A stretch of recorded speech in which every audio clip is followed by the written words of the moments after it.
Government boys model high school Gwadar में matric के सालाना इम्तिहानात सख्त निगरानी में जारी हैं, जहां शफाफियत और रस्म व ज़ब्त को बरकरार रखने के लिए खसूसी इंतजामात किए गए हैं।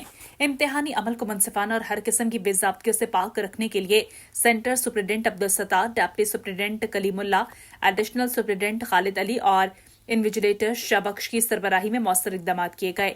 इम्तिहानी मराकज़ में सख्त निगरानी के तहत नकल और दीगर गैर कानूनी सरगर्मियों की रोकथाम के लिए हर मुमकिन तदाबीर इख्तियार की गई। इस दौरान डिप्टी कमिश्नर इंस्पेक्शन टीम के लीडर हमल दाऊद इनकी निगरानी में इम्तिहानी मराकज़ का तफसीली मुआयना किया गया, जहाँ तलबा के इम्तिहानी माहौल, सवालिया पर्चों की तकसीम और निगरानी के अमल का जायजा लिया गया। हुकाम के मुताबिक नकल की रोकथाम के लिए जीरो टॉलरेंस पॉलिसी अपनाई गई है और किसी भी किस्म की बेज़ाब्ती की सूरत में सख्त कार्रवाई अमल में लाई जाएगी। इंस्पेक्शन टीम के सरबराह हमल दाऊद का कहना था कि इम्तिहानी अमल को शफाफ और मुनसिफाना बनाने के लिए तमाम मुमकिन इकदाम किए जा रहे हैं ताकि तलबा अपनी मेहनत के बलबूते पर कामयाबी हासिल कर सकें। उन्होंने कहा कि इम्तिहानात तालीमी निज़ाम का एक अहम जुज़्व हैं और तलबा को चाहिए कि वो दयानतदारी और मेहनत के साथ अपनी सलाहियतों का मुज़ाहिरा करें।